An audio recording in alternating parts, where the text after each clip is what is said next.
अस्सलाम वालेकुम guys, hope you are doing well. हमने जो है ना वो कोड सिविल प्रोसीजर को शुरू किया हुआ था। काफ़ी लेक्चर ऑलरेडी हम डिस्कस कर चुके हैं इसके। आज की इस वीडियो में हम जो है ना वो कॉस्ट के हवाले से डिस्कस करेंगे। इंपॉर्टेंट टॉपिक है एग्जाम पॉइंट ऑफ व्यू से, और वैसे भी समझना चाहिए इसको, तो ज़रूर एंड तक अंडरस्टैंड करिए। कॉस्ट के हवाले से आज का हमारा लेक्चर है। एक्चुअली में जो है ना वो 3 तरह की टाइप्स हैं इसकी, ठीक है। एक actual cost, the other one is compensatory cost and the third one is special cost, ठीक है। इन तीनों को हम जो है ना वो स्टेप बाय स्टेप डिस्कस करेंगे। ये कॉस्ट में, कॉस्ट से मतलब तो समझ लग रही है कि पैसे की बात हो रही है भाई, यहाँ तक तो आपको समझ लग रही है। लेकिन बेसिकली एक्चुअली ये होता क्या है?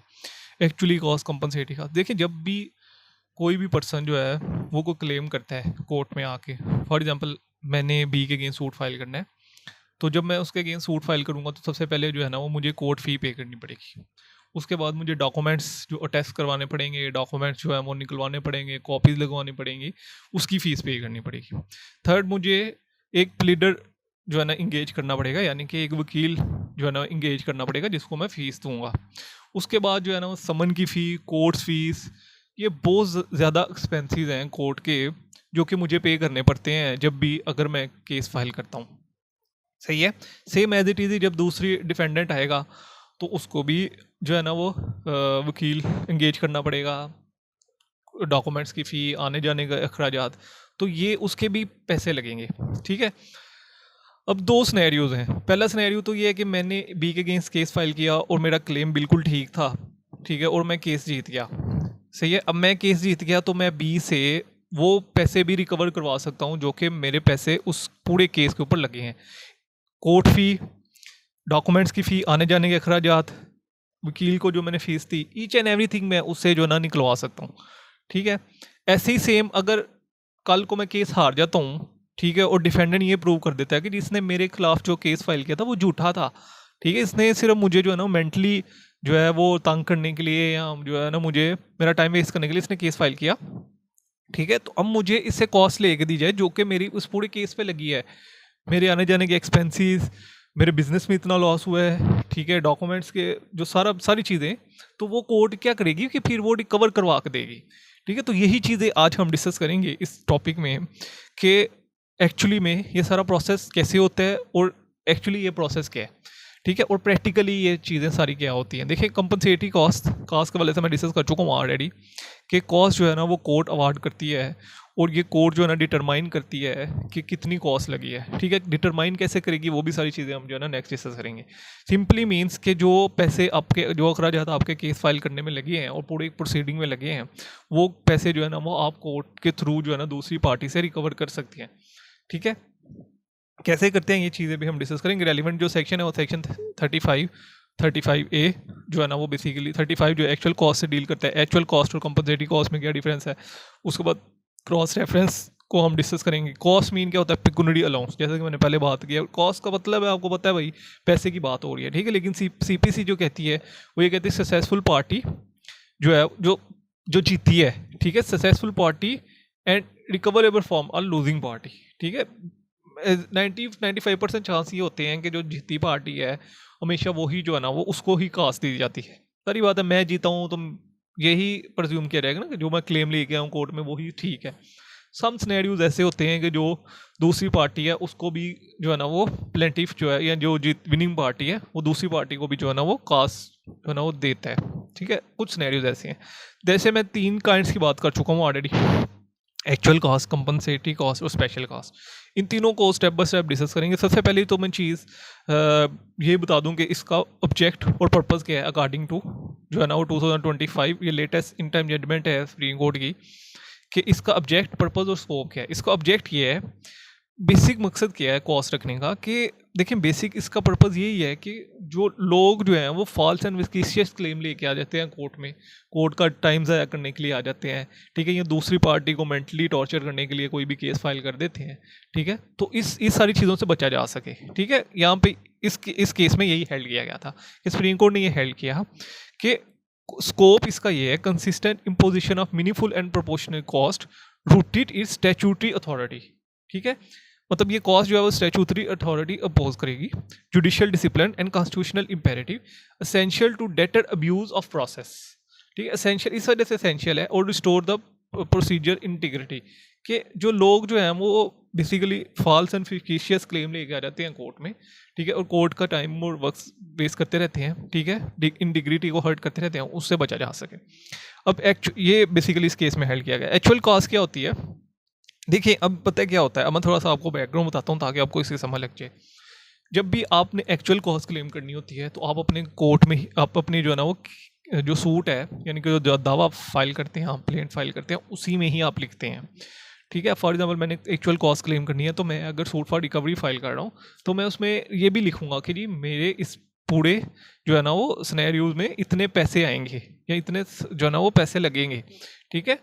कोर्ट फीस लगेगी, उसके बाद जो लाइट्स की फ़ीस है, उसके बाद जो दूसरे प्रोसेसेस की फ़ीस है, ये सारी मैं मिला के एक एस्टिमेट अमाउंट जो है ना वो कोर्ट के सामने रख दूंगा कि भाई मेरा जो है ना वो 5 लाख या 5.5 लाख रुपया खर्चा आया है, तो मुझे ये भी रिकवर करवा दिया जाए अगर तो मैं जीत जाता हूँ, ठीक है। तो ये होती है एक्चुअल कॉस्ट। अब एक्चुअल कॉस्ट आप सूट के अंदर ही लिखते हैं। देखिए कोई भी ऐसी चीज़ जो आपने प्लीडिंग में नहीं लिखी उसको आप क्लेम नहीं कर सकते।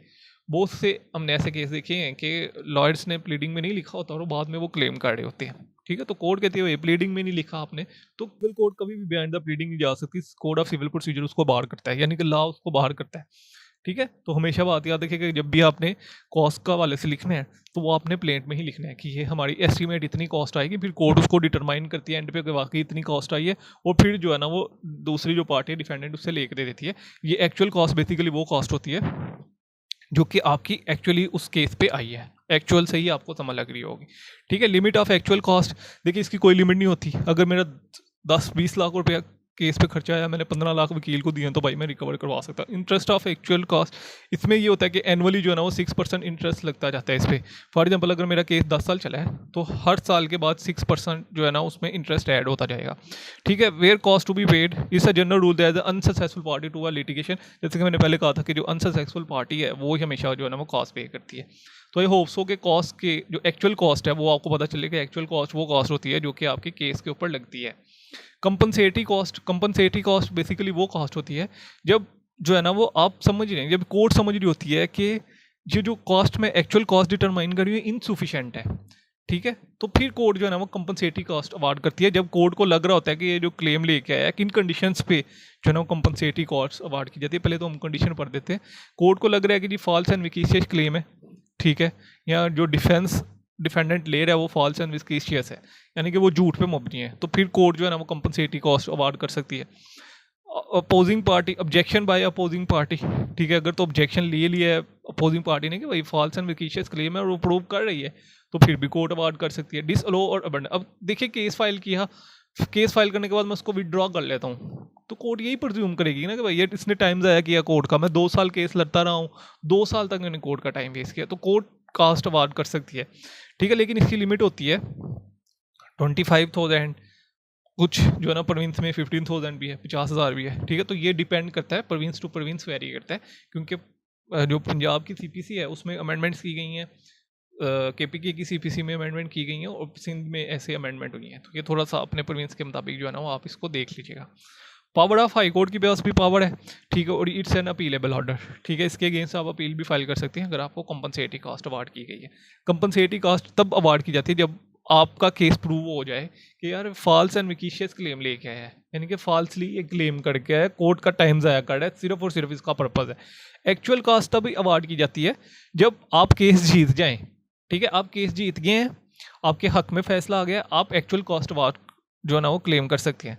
कंपनसेटरी कॉस्ट तब क्लेम करते हैं जब false and vexatious claim prove हो, जब ये क्लेम हो जाए कि ये झूठ पे सारा मबनी जो है ना वो केस चल रहा है, ठीक है, तो तब भी आप जो है ना कंपनसेटरी कॉस्ट क्लेम कर सकते हैं। एक्चुअली अनकंपनसेटरी कॉस्ट, देखिए यहाँ पे इस केस में क्लियर कट जो है ना वो सुप्रीम कोर्ट ने ये बताया था कि जो एक्चुअल कॉस्ट होती है, actual cost CPC by which are section read with the section 141, जब कोर्ट ने एक्चुअल कॉस्ट अवार्ड करनी होती है।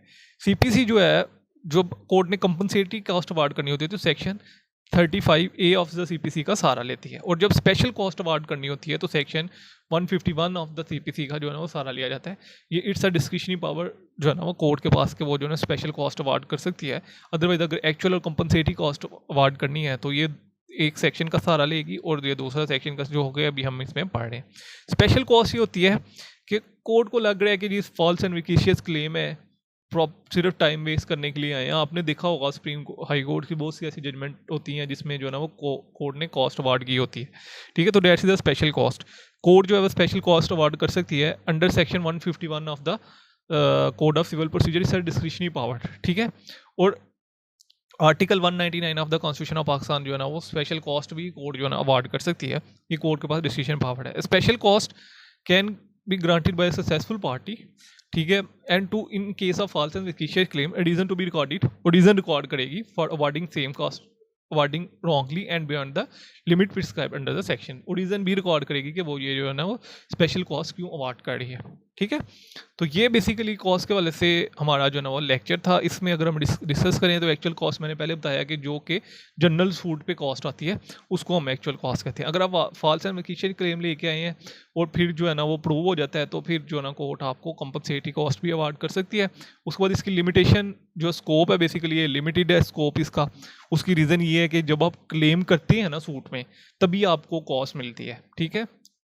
अगर आपने प्लेट में नहीं लिखा तो कोर्ट बियॉन्ड द प्लीडिंग नहीं जाएगी। आपने अगर डिक्री पढ़ी है, ठीक है, तो उसके एंड पे लिखा होता है इवेंट फॉलो द कॉस्ट, ठीक है, event shall follow the cost. उसका मतलब ये होता है कि जितना भी अखराज आता है ना विनिंग पार्टी के, वो लूजिंग पार्टी उसको पे करेगी, ठीक है। अगर आपने कभी डिक्री वगैरह या जजमेंट वगैरह पढ़ी है तो आपको ये चीज़ का अंदाज़ा होगा कि एंड पे अक्सर लिखा होता है event shall follow the cost, ठीक है। तो उसका मतलब यही होता है। ये इसका वाइडर स्कोप है कंपनसेटरी कॉस्ट का। उसकी रीज़न ये है कि जैसे ही ये जो है ना वो प्रूव हो जाता है कि फॉल्स एंड विकिशियस क्लेम है तो कोर्ट जो है ना उसके पास राइट आ जाता है कि वो जो है ना उसको कर सकती है, ठीक है। लेकिन ये जो है ये आप प्लीडिंग में लिखते हैं तब आपको मिलती है, अदरवाइज आपको जो है ना वो अगर आपने क्लेम नहीं किया, अब मैं क्लेम ही नहीं कर रहा तो कोर्ट मुझे क्यों देगी, ठीक है। जब आप अगर कोई चीज़ आप क्लेम नहीं करते तो वो नहीं देगी आपको कोर्ट। ये पहले हम लेक्चर्स में पढ़ भी आ चुके हैं, ठीक है। To indemnify the winning party object जो बेसिकली पर्पस यही है कि टू इंडेमनीफाई, ठीक है, जो भी उसके एक्सपेंसेस आए हैं उसको जो है दिए जाए, ठीक है। इसका जो पर्पस ये है कि जो डिस्करेज फॉल्स एंड विकिशियस लिटिगेशन, ठीक है, कि जो है ना वो हरासमेंट जो है ना पार्टी को हरासमेंट से बचाना, ठीक है, फॉल्स एंड विकिशियस लिटिगेशन से बचाना, इसका बेसिक पर्पस है, ठीक है। उसके बाद इसकी जो लिमिटेशन है, ठीक है, हाई कोर्ट के पास court has a complete discretion to determine and award cost, ठीक है। High court has a power to limit the amount that can be awarded as a compensation, ठीक है। तो यहाँ पे हाई कोर्ट की पावर भी बताई गई है।